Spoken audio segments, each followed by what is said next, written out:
The broadcast is now starting. All attendees are in listen-only mode.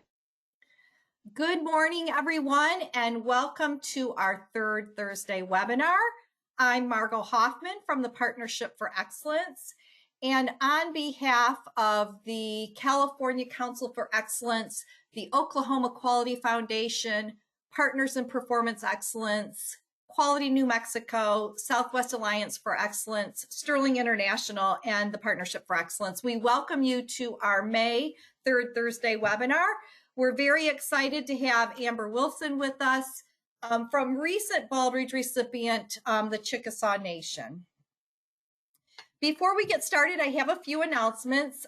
First of all, there are some handouts available for this presentation. If you look in your control panel, you'll see a handout for the introductory slides as well as Amber's presentation. We are also recording this presentation, and I will send you a link to be able to view that afterwards. So our agenda for the day is we have a few announcements, and then we'll introduce our speaker, and she will present our session today, and then we will at the end have a time for additional questions and introduce our webinar for next month. Just a reminder, the programs that support these webinars have a lot of activities going on throughout the year. So please engage with the program that serves your area and go to their website and see what events are coming up and get engaged in those events. We do have one thing starting next week for the Partnership for Excellence that I wanted to share. We have a 6-week application writing web series that meets for an hour each week with assignments in between. So if you're interested in that, you can reach out to me. I also want to thank all of our organizational members. Most of our organizations are independent 501(c) organizations, and we couldn't do the work that we do to promote performance improvement without the support of our organizational members. So a big thank you to the organizational members that support these organizations on the right here. I would now like to introduce Heath Wright from the Oklahoma Quality Foundation, who's going to introduce our speaker. Yeah, absolute pleasure to introduce Amber Wilson, who's the Executive Officer of Quality, and she represents a sovereign nation within the bounds of the United States known as the Chickasaw Nation. And then she represents Governor Anna Tubby and his cabinet, and specifically Dr. Charles Grimm, who oversees the healthcare division. But Amber is also one of our strongest supporters of our program, and just personally a mentor of mine. She is known for doing panel interviews in our conference and often receives very high ratings, sometimes the highest ratings for how she presents and answers questions. And so just a quick thing, yesterday was on a call with Tulsa World, which is our newspaper, and the person I was talking to when we talked about Chickasaw Nation, she said, "Oh, I drive 2 hours to get private health care from the Chickasaw Nation. I can go anywhere, but I will always take my family because of how they treat us." And what I want people to know on the phone is that's not an outlier. That is the norm in Oklahoma because of what they've done. And so very excited to present Amber Wilson and very thankful that she's presenting today.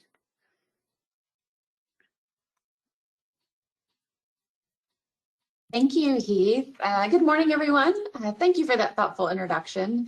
I want to welcome you to today's session. I appreciate the opportunity to share a little bit more about the Chickasaw Department of Health, and a special thank you to the Alliance Program for the invitation to present today, and then all of you that have joined the session. I want to start by just sharing a little bit about the Chickasaw Nation. So our mission is to enhance the overall quality of life of the Chickasaw people and all of those that we serve. And this is really an absolute in our organization with little doubt on why we exist. If you can imagine working in an organization where each individual employee is empowered and authorized to improve the overall quality of life of the Chickasaw people and the customers we serve. The mission is our guiding principle that makes it easy to provide for our people.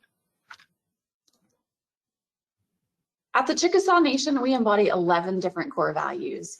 Because I only have a short time today, I will mention one that clearly defines and sets the tone of who we are, and that's the Chickasaw people. Our focus and commitment on the Chickasaw people and improving the overall quality of life for all of the Chickasaw people is really, again, why we're here. We're empowered and unified in this purpose. And our commitment to the Chickasaw people can be witnessed daily in the programs and services that we offer to more than 90,000 different customers. The Chickasaw Nation as a whole tribe has 3 departments of government. We have the executive, legislative, and judicial branch. The Department of Health is one of 10 different departments of the Chickasaw Nation and falls within the executive branch. We have a saying, or a mission rather, with working with the other 9 departments, that we say one tribe with one mission. So that mission to enhance the overall quality of life of Chickasaw people, that is the mission across all 10 of these departments, and health has a big part of that. The Department of Health works diligently to fulfill this mission for the Chickasaw people and all First Americans we serve. We provide over 1.1 million encounters annually for around 90,000 different unique patients. And we support and we are supported, by dedicated staff of around 2,100 employees. Those that we serve, we provide various services under one unified system to our First American and other eligible customers, primarily living within the Chickasaw Nation service area in South Central Oklahoma. But our customers are not just customers, they're also our families, friends, coworkers, neighbors, and employees. As you can see here are 13 counties represented.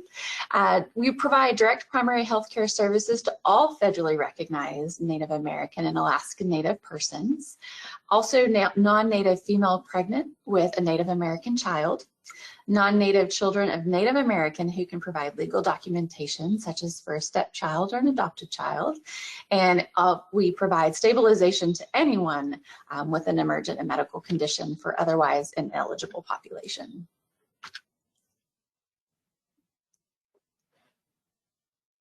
The years leading up to 1994 really marked a period of monumental strides in First American healthcare. Landmark legislation, including the Snyder Act and the Indian Healthcare Improvement Act, really laid the foundation for modern healthcare services. In addition, we saw the era of the IHS, or Indian Health Service, compacting with tribes, empowering all tribal nations with greater control over their healthcare systems. In the Chickasaw Territory, this progress translated into the opening of a new medical clinic, as well as enhancing access to essential healthcare services. So the Chickasaw Nation Department of Health started in Tishomingo, Oklahoma in the 1960s on Main Street, where Indian Health Service opened a number of quote-unquote storefront outpatient facilities in rural communities. We compacted with the Indian Health Service, or as we often refer to as IHS, in 1995 to tribally operate our own healthcare system. Then in 2005, we opened a new Purcell clinic. In 2010, the big medical center that has inpatient and obstetrical care in addition to all of our outpatient services. And then several new clinics that were either enhancements or remodeled to old clinics or new spaces in general. Then in the pandemic time, when a lot of things were having to close, we continued that growth. We opened and expanded an EMS building and a PILA business center. We expanded the alternate care site lab services, as well as an emergency operations facility.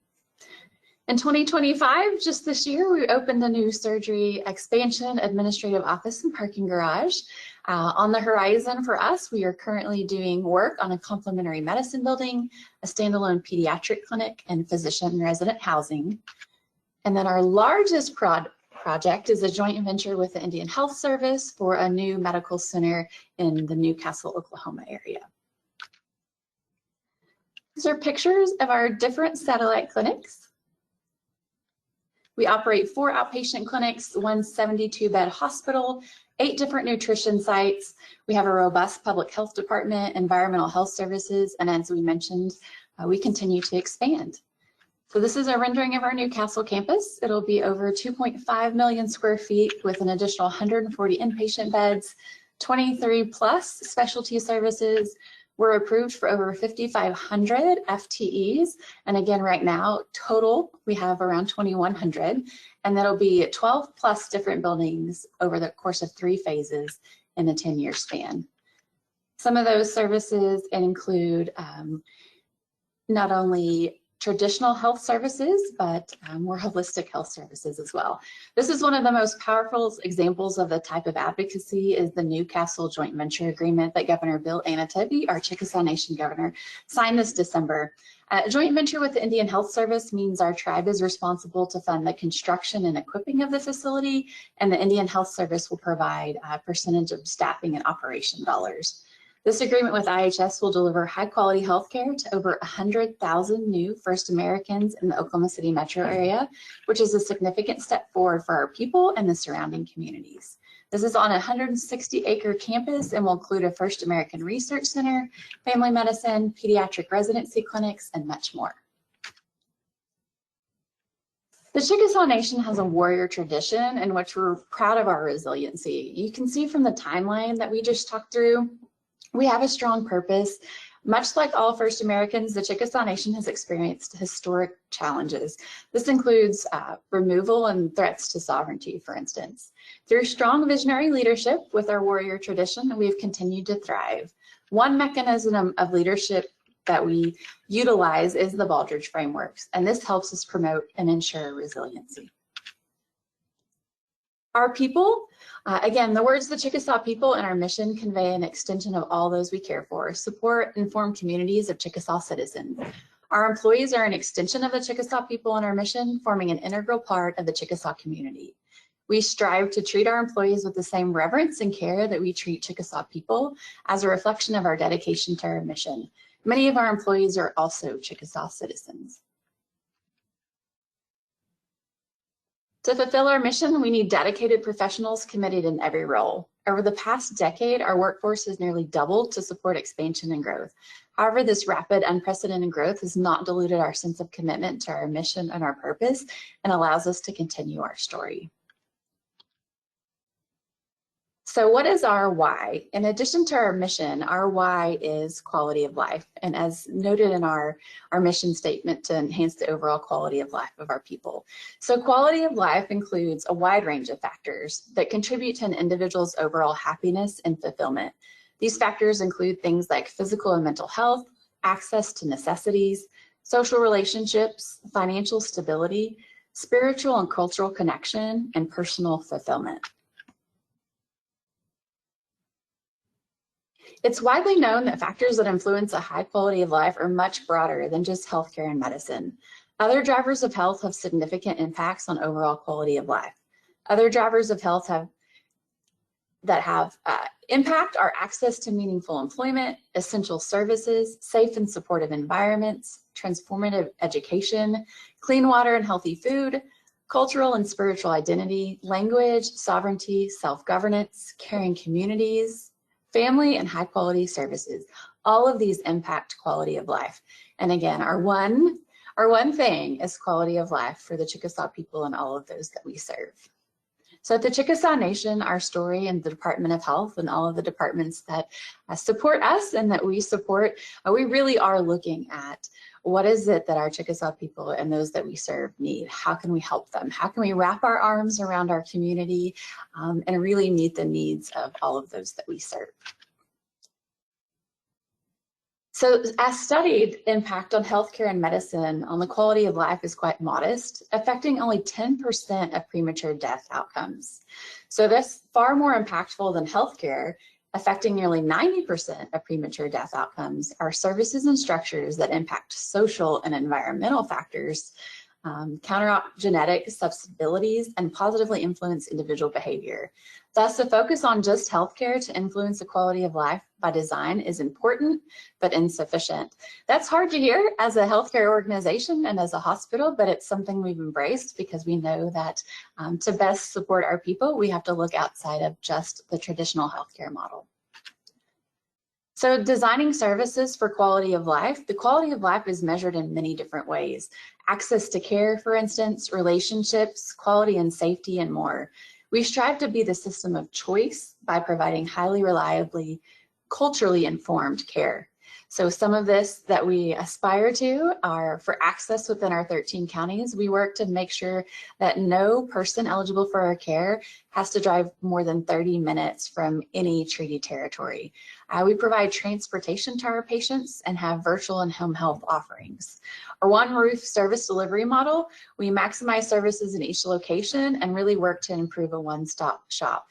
For instance, in addition to inpatient care or primary care, we also have optometry, audiology, diabetes care, pharmacy, nutrition services, sewer and water services, and much more, all within our Department of Health, because we really are trying to take that holistic approach to treat all Maslow hierarchy of needs for our patients. Primary care and prevention is our foundation, of course. We really look for preventative healthcare and population health outside of inpatient admissions. We work hard for equity and cultural competency to include that no payment is required for our services from our patients. And so no patient ever receives a bill personally for their services here. There's no copay or co-insurance for care. We charge insurance if available. Again, and we serve every first American who is from a federally recognized tribe. Then we benchmark and we have lots of different metrics with high quality outcomes and processes. So quality of life focus during crisis. So want to share that one way that we work to meet our mission is we're just responsive when needs arise, whether that's an individual patient need or a community need. So as an example, during the pandemic, our visionary leader, Governor Bill Anatebby, was amazing to declare a Chickasaw Nation public health emergency at the very beginning of the pandemic. This declaration allowed us to expand services to provide for those that we wouldn't traditionally be considered eligible for services with us. We were able to provide services to people from over 38 different states. We administered over 82,000 immunizations, performed over 250,000 COVID tests, and provided over 5,000 therapeutics. This was all done to protect the overall quality of life of our community. We utilize the highly efficient Toyota production system to deliver high quality care, and we were often referred to as the Chick-fil-A of COVID response more than once. We recognize that a rising tide lifts all boats, and therefore it was imperative to offer the expanded services to our entire community to promote the overall quality of life for those around us. Food security, maybe not something that you hear often in healthcare, but for us, food security is also quality of life. Access to nutritious food is vitally important to the quality of life. Through a variety of nutritionally sound programs, the Chickasaw Nation Department of Health has improved the nutrition security of thousands in South Central Oklahoma. We focus on nutrition education, access, and income, and the Chickasaw Nation has built and administers more than a dozen federally and tribally supported nutrition programs. In 2024, our Chickasaw Nation Department of Health Nutrition Services provided more than $18 million in direct food benefits and more than 800,000 engagements to improve food and nutritional education to those in need. To do all this, we have to have a systematic approach. So our Chickasaw Nation Quality Management System that focuses on quality of life ensures high quality patient-centered healthcare that requires an integrated operational framework that aligns with national and industry best practice. This presentation highlights the service offering design system, the process management system, and the organizational learning system within the Chickasaw Nation Department of Health. This demonstrates how we use these core systems together to create an efficient, sustainable, and adaptive healthcare environment. Through a structured approach to service development delivery and continuous improvement, CNDH maintains excellence in patient outcomes, operational efficiency, and strategic adaptability. Some challenges in assessing healthcare quality: population heterogeneity, knowledge asymmetry, regulatory requirements are a few. So ways to measure quality of life that are meaningful for us: value, healthcare outcomes, life expectancy, quality adjusted years of life, for instance. So measuring the effectiveness of quality management in healthcare is challenging due to inherent complexities. Many of these we can agree upon include regulatory requirements. So for example, is it quality, costs, experience of care, value, or length of life, or incremental cost of years of life saved? Or is it disease-specific outcomes that is the most desired outcome to achieve? At CNDH, our quality management concept centers around our mission: While we benchmark to industry metrics, we also emphasize outcomes related to quality of life beyond just treating disease or ailments. High quality of life encompasses much more than the traditional health delivery model. So some foundational approaches to quality management that have helped us write our story. Our foundation was approved by utilizing several different best practice evidence-based models. Baldrige being one of those, our Institute of Medicine, Institute for Healthcare Improvement, Donna Badian, and then ultimately our Chickasaw Nation. So we use Baldrige at an organizational level, Institute of Medicine at a patient level, our Institute of Healthcare Improvement model at the patient population level to look at values in healthcare, Donna Badian for patient and workforce co-production with high drivers of outcomes, and then ultimately we utilize all that for our own Chickasaw Nation Department of Health approach, which enhances the lives of the Chickasaw people, with our driver being our quality of life. Some components of our quality management system include quality planning, quality control, quality assurance, and quality improvement. This is a busy slide, but this detailed slide shows how the quality system we utilize is integrated with other organizational core Baldrige systems we have, such as the development system, management system, and learning system. You will note that the quality management development system implementation includes our people. Our quality management system can't be effective without continuous patient feedback. And our organizational learning system includes meaningful outcomes and capability and capacity building. One thing we learned when on our Baldrige journey initially is that we did a lot of really great things, but we didn't necessarily have it formalized or codified in tables such as what you're seeing right here. Organizing our information and the processes that we have in such a way that really shows alignment between all of the other systems that are within our organization helped us tremendously along our journey. Building off of our quality management components, the design strategy of the Chickasaw Nation Department of Health starts with quality in all things. We reference quality of life as our quote-unquote one thing. We work to ensure quality in all things that are driven by our mission to enhance the overall quality of life of the Chickasaw people and those we serve. To do this, we emphasize integration of services, teamwork, operational excellence, and instilling pride in workmanship and aligning efforts towards performance optimization, all while focusing on the needs of our patients and our people. We utilize stories throughout our meetings and outcome presentations to emphasize and continually bring home our why. We also deploy strategic investment structures, people, and processes for capacity building. This cyclic strategy approach can be seen influencing key design, process, and continuous learning elements across the Chickasaw Nation Department of Health. When thinking about metric selection, there's a million different things that people can monitor, and none of them are right or wrong unless they are specific to what you're trying to achieve. So we prioritize metrics based on hierarchical approach that starts with the quality of life of the Chickasaw people and those we serve. Then we take a look at strategic alignment, things like population impact, underrepresented groups or conditions, and then any payer or regulatory requirements that may exist. Quality of management that enhances the quality of life. One of those things for us is our acute care Getting to Zero program. Our innovative acute services safety and quality scorecard, known as Getting to Zero, focuses on eliminating things from our system which affect quality and safety and is influenced by factors important to the Chickasaw people, first and foremost, Centers for Medicare and Medicaid Services, Leapfrog, HealthGrade, and others. This system monitors counts of events and creates metrics to convert threshold measurements for some elements to a dichotomous pass or fail event. With over 35 different undesirable things that are measured, it's resulted in a 94% reduction in safety and quality fallouts in the last 5 years. To monitor process, says a system of scorecards, dashboards, and reports has been developed with the goal of helping our employees impact positive change in their patients. The scorecards show internal peer and gap to goal performance, whereas our dashboards yield dynamic, real-time insights to drive hypothesis and innovation. Reports are arranged as missing elements that need attention and are actionable. This system has yielded important results affecting our outcomes. Tools such as our easy to access resource page gives role-based access to personnel. Access to scorecards, dashboards, and reports, as well as training and learning resources contained, are used to standardize education and training across our health system and explain process requirements.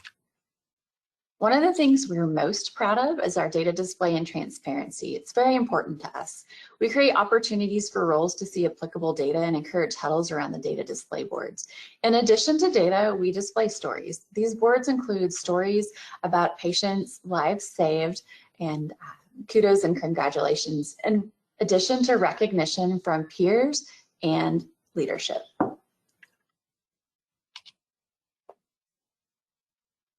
Our favorite metric of all time, and that's our one thing, really our why, is the years of life saved. While we actively measure and improve healthcare quality and safety, what truly fills us is pride in how we've transformed our metrics into meaningful representations of our mission. Our mission is more than numbers. It's about lives and stories. One powerful example is years of life saved outcome. This measures the additional years of life we provided through preventative and evidence-based care. I'm proud to say that over the last 2 years, we've added over 600 years of additional life to our people by assuring our people receive preventative and high quality care. Oh, sorry about that. Every year of life saved represents a person who can continue to create memories with their loved ones, pursue their dreams, and live a fulfilling life. Imagine moments we've extended: the birthdays, the family gatherings, the weddings, the vacations, the witnessing of a birth. This is the heart of our mission, to enhance the overall quality of life of the Chickasaw people and all those we serve, ensuring each person has the chance to live a fulfilling life. We utilize external validation to make sure we have our true North Star. So truly we use external validations as opportunity to show our employees that they have a lot to be proud of, and ensure that we're providing systems and processes that meet the mission of enhancing the overall quality of life of our people. Some of those to include a CMS 5-star organization from 2022 to 2024, our Women's Choice Award, our National Surgical Quality Improvement Meritorious Award. In addition, we are most proud of our recent Malcolm Baldrige Performance Excellence Award. In closing, our one thing, again, is Chickasaw people and the quality of life. As you can see, our mission is the foundation of what we do and is our one thing. During meetings, we tell stories, we show pictures, we have videos. We really make sure that it's not just about the data or what we do every day. We work very hard to open every meeting with a prayer, and then we share a story of some kind, of something that has happened. Oftentimes it's relative to a patient or an outcome. It may be a compliment that was received from a patient. We also do this with our staff. We make sure we have peer recognition, because sometimes it's not about an outcome that a patient received, rather a process enhancement that a peer helped us with. We really feel like this helps promote psychological safety and is part of our culture internally to the Chickasaw Nation Department of Health. Our one thing at the Chickasaw Nation is our consistent focus on our people and their quality of life. Our shared sense of community and holistic approach is our medicine. And Chokmashki, that's thank you in Chickasaw. I just want to thank you for the opportunity to share our quality management system with you today and how we use stories throughout that system in addition to data. I welcome any questions that you may have of me. Well, thank you so much, Amber. If you have a question, you can raise your hand and I can unmute your microphone, or you can type it in the question box in the control panel, and I will make sure that Amber hears the question. So we welcome any questions that you may have at this time. Amber, you mentioned that you serve all First Americans, and you gave just an amazing example that during COVID, you served people from over, I think it was 38 states. Are you doing telemedicine to serve people that are not from within your geographic area, or are those people in person that you're serving?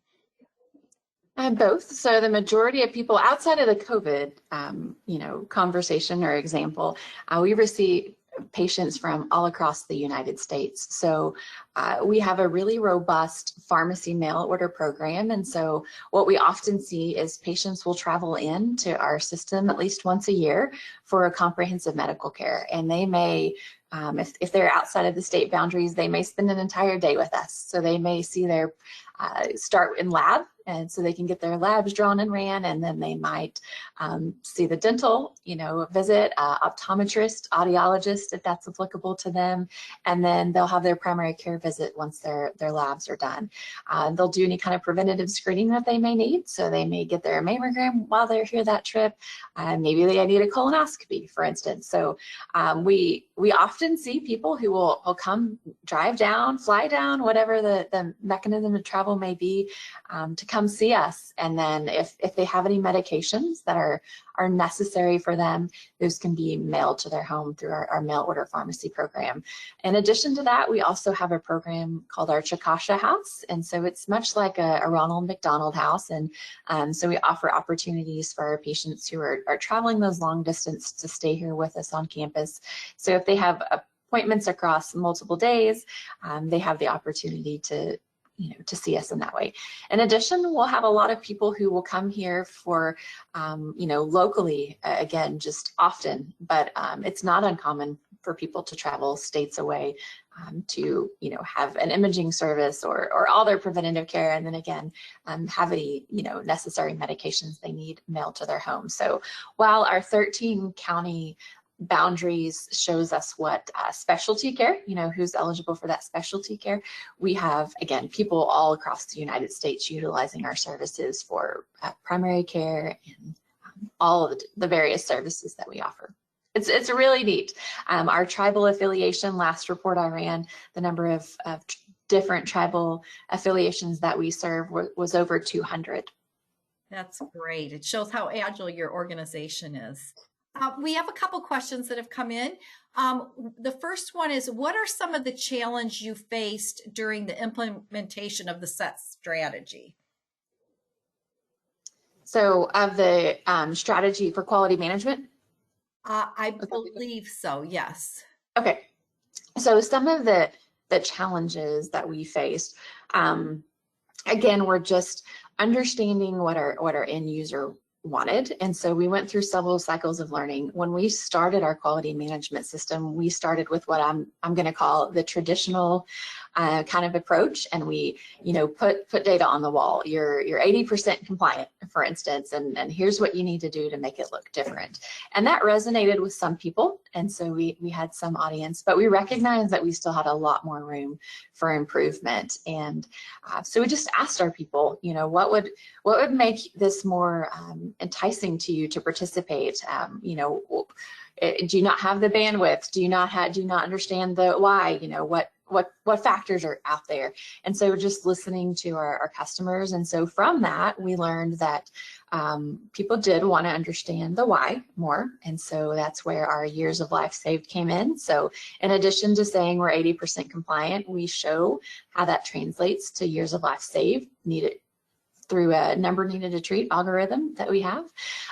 We also heard from people that we were chasing a lot of different things. So we had a lot of different competing priorities in our quality measures.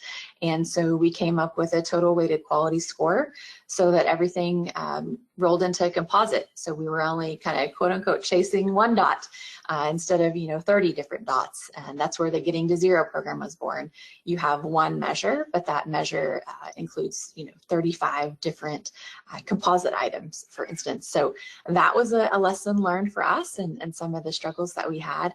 I'm thankful to say we never had a struggle with support as far as leadership. They've been very excited to be part of that. And so just looking forward to continued cycles of learning. We hear new things every day. And as we participate in the different Baldrige networks and community, learning other things from not only healthcare, but other industries. And so that's been fun to participate in as well. But in general, it was, we started with what we thought we knew, and then we definitely had to make enhancements based on what our customers were needing. And we've seen the biggest impact with using stories. When people can connect their work with actual outcomes of patients patients or hear from other peers and how their work impacted what they do every day, that's where we've seen the most momentum. That's great. Thank you. And Heath shared that he's often heard people ask you how you get traction on the journey of excellence, and that you typically respond with that you go to where the energy is. Could you elaborate on that? Yeah, absolutely. So I would say that this is true of Baldrige, or this is true of quality. This is true of anything. Our philosophy is really to go where the energy is. And so what that means for us is if you've got people or you've got programs that have an appetite for enhancement, have an appetite for structure, whatever your topic might be for this specific to Baldrige, if you have an area or a person who has an appetite for those systematic approaches or for improved outcomes, start there. There's no reason to start with when you think about the curve for adoption. There's no reason to start with the late adopters, for instance. Go start with those early adopters, those people who are excited. You don't want to start by having to chip down a bunch of walls or roadblocks. If there's already people that excited, start there. What we often see is that people see the energy and they're excited about that, and then they want more of what we have. They want more of that improved outcomes, or they want that excitement, or they see that it's doable and that they're supported in that effort. And so with any project, we just try to go where the energy is, and it seems to work out better than trying to force something upon someone or an area that's not ready. They will become ready at some point more often than not, and so that's going to go where the energy comes from for us. I like that. We have another question on, are there some lessons learned from your journey that you could share with quality practitioners? Yes, absolutely. So I would say lessons learned for me would be initially everybody told me it was a journey, and I understood that. I wanted some kind of instant results or feedback. And so I had to recognize that we had to take it in bites and bits and pieces. And so for us, what has been most helpful is to decide what's the one thing that we want to focus on for each category, for instance, and we just start there. And again, with the idea of starting where the energy is, you just start with people who are excited to want to help and to get started, and that's where we went. When it came to feedback reports, we partnered. Our journey included a really strong partnership with the Oklahoma Quality Foundation, and our state level has been great to support us in that way. The state level site visits and feedback reports were instrumental. I think it's really important that if you can attend some type of examiner training, at least at your state level, to understand what they're looking for. I think the lens of an examiner really helps you grow as an organization and as an applicant, because you better understand the criteria and some of the nuances that exist there. But the journey, even outside of the ward, for us that I would recommend is just make sure you're monitoring what's important to you. I think everybody assumes that they are because they probably have 100 different metrics. That's how we were when we started. But we quickly found out while those metrics may be important for operation, they really and are continue to be necessary. They're not the metrics that we wanted to promote to staff every day because they didn't reflect our why. So what are those key things that really reflect your why, and start working there, and most of those other supplementary things will fall into place once you really have a laser focus on that why. And if there are additional specific questions, I'm always happy to take any of those. If we have things, pieces of data or tools and tips that we can share with anybody, we're always happy to do that. So feel free to reach out if there are specific questions that I can help you. That's great focus and learning. You talk about the stories, and you shared that you have stories in meetings and in your data display, and the storytelling has really made a difference. Could you share an example of a story where you've shared information through the story itself? Yeah, absolutely. So we had, and I'm sharing this with permission, we obviously get permission from our patients before we share, right? So this was years ago, but it's one that is kind of near and dear to my heart, because from a quality perspective, because we had an opportunity for enhancement on our readmission process. And I dove into it, and it wasn't, we're a small health facility, so it doesn't take many readmissions to bump our rate up, but we had someone who continued to be readmitted and continued to have a diagnosis of infection, not hospital-acquired infection, but infection. And I just thought, what are we missing here? How does this keep happening? So, you know, our data didn't look like we wanted it to. We were struggling in that area. We were asking nursing staff, we were asking providers, what can we do differently here? Why does this continue to happen? What are we missing? Ask social work, what are we missing? And so finally, we just collectively got together as a team with the patient and said, you know, from a clinical perspective, we feel like we're doing all we can. Help us understand what we can do different to help support you in this. You know, what are we missing here? Well, come to find out, this patient had an amputation and did not have the opportunity to have handicap accessible areas in all of this patient's home.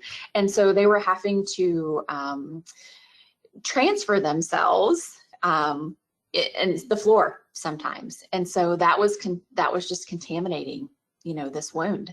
And so it didn't matter what you did in a healthcare system in the hospital, that was going to continue to happen because it was an environmental factor.